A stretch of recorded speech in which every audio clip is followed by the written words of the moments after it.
तो नमस्कार दोस्तों, आप सभी का मेरे YouTube channel MR online study पर स्वागत है। आज हम 3 रोचक तथ्यों के बारे में बात करेंगे, जैसे कि हाई हील्स और मेकअप और गुलाबी रंग। ये तीनों जो चीज़ें हैं, हाई हील्स, मेकअप और गुलाबी रंग, ये लड़कियों से संबंधित है या महिलाओं से संबंधित है, पर इसके बारे में हम रोचक तथ्य जानेंगे। तो जैसे हम हाई हील्स के बारे में बात करते हैं, तो हाई हील्स का इतिहास ये है कि पहले तो हम बात करते हैं कि ऊंची हील्स वाली सैंडल महिलाओं का फैशन ज़रूर बन चुकी है, लेकिन ये हील्स महिलाओं के लिए नहीं बल्कि पुरुषों के लिए बनाई गई थी दोस्तों। हील्स जो था उनका आविष्कार महिलाओं के लिए नहीं बल्कि पुरुषों के लिए किया गया था। तो इसके बारे में जानते हैं कि ऊंची हील के जूतों का जो इतिहास है वो इस बात को बताता है कि फ्रांस के जो लुई 14वें जो राजा थे, वे एक महान शासक थे और उनकी लंबाई केवल 5 फुट और 4 इंच की थी। और अपनी कद की कमी को पूरा करने के लिए उन्होंने 10 इंच के जूते बनवाए थे अपने लिए। हालांकि ऊंची हील्स के इतिहास में कई कहानियां प्रचलित हैं, कई प्रकार की कहानियां आपको सुनने के लिए मिलेगी। पर 10वीं सदी में जो पर्शियन सैनिक हुआ करते थे, वह ऊंची हिल्स का इस्तेमाल करते थे ताकि घोड़ों पर चढ़ने के लिए उन्हें आसानी हो और युद्ध के दौरान सही लक्ष्य पर निशाना लगाने में उन्हें आसानी हो, इसलिए युद्ध में सैनिक हाई हिल्स का प्रयोग किया करते थे। और जो है तीरंदाजी में सही निशाना भी इसके द्वारा लगाने में उन्हें आसानी होती थी, इसके लिए भी प्रयोग किया करते थे।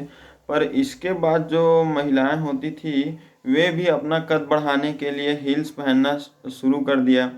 फिर क्या हुआ कि धीरे धीरे ये प्रचलन पुरुषों में कम होकर महिलाओं में बढ़ती गई। एक आपको उदाहरण बताता हूँ दोस्तों कि दक्षिण भारत के तेलंगाना में एक मंदिर है। उस मंदिर का नाम है रामलिंगेश्वर मंदिर। और रामलिंगेश्वर मंदिर में स्त्रियों की कई मूर्तियां हैं। लगभग 800 साल पुरानी ये मूर्तियां हैं और इन मूर्तियों में जो महिलाओं के चित्र अंकित है उनमें भी हाई हिल्स को दिखाया गया है। तो यही है कि हाई हिल्स जो था वो पुरुषों के लिए बनाया गया था असल में, पर अब ये महिलाओं का प्रतीक बन चुका है। तो दूसरे चीज़ के बारे में बात करते हैं। दूसरा विषय जो था, मैं जैसे बताया, गुलाबी रंग। गुलाबी रंग भी जैसे ही हम बोलते हैं तो ये लड़कियां अधिक प्रयोग करती है, उनका मनपसंद कलर होता है ये। तो इसके बारे में बात करते हैं कि कुछ ऐसी वस्तुएं जो महिलाओं की पहचान बन चुकी है पर असल में ये पुरुषों के लिए बनी थी। तो इतिहास में जो है गुलाबी रंग लड़कों के लिए जाना जाता है। इतिहास में गुलाबी रंग को शौर्य और साहस का प्रतीक बताया गया है। और इससे संबंधित एक और रोचक बात बता दूं कि 1794 में एक पुस्तक आई थी। उस पुस्तक का नाम था a journey round with my room. तो उसमें बताया गया था कि जो लड़के होते हैं या पुरुष होते हैं, उन्हें अपने कमरे को गुलाबी रंग में रंगना चाहिए।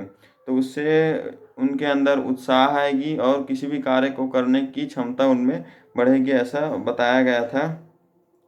परंतु क्या हुआ कि प्रथम विश्व युद्ध के समय कई नए रोजगार बने, जिन्हें रंगों के आधार पर विभाजित किया गया। जैसे कि पढ़े लिखे लोगों के लिए कई प्रकार की नौकरियां थी, जैसे टाइपिस्ट हो गया, सेक्रेटरी, वेटर, कुक आदि की जो नौकरियां थी, उनमें भी गुलाबी रंग का प्रयोग किया जाता था।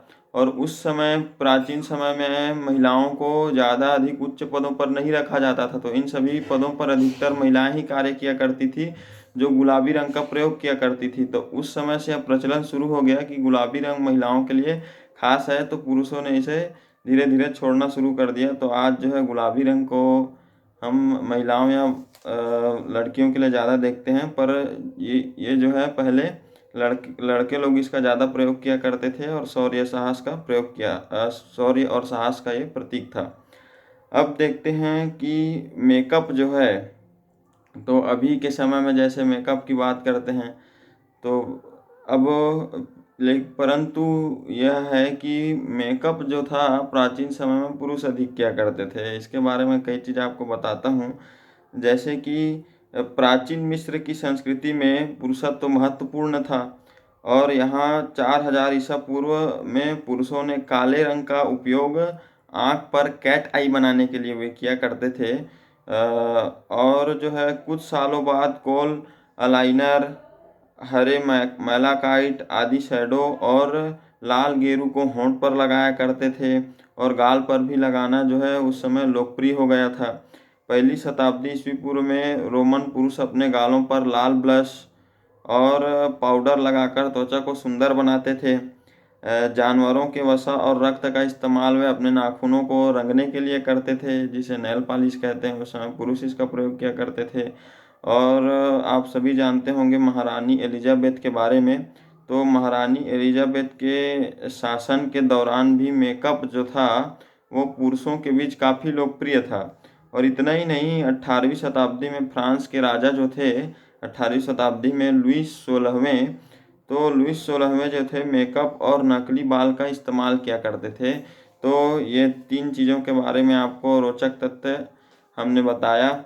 इसी तरह के रोचक तथ्यों को जानने के लिए और नई जानकारियों के लिए हमारे चैनल को सब्सक्राइब कीजिए, हमारे इस वीडियो को लाइक कीजिए और बेल आइकन भी दबा दीजिए जो दोस्तों, जिससे आपको हमारी नई नई वीडियोस के नोटिफिकेशन मिल जाएं।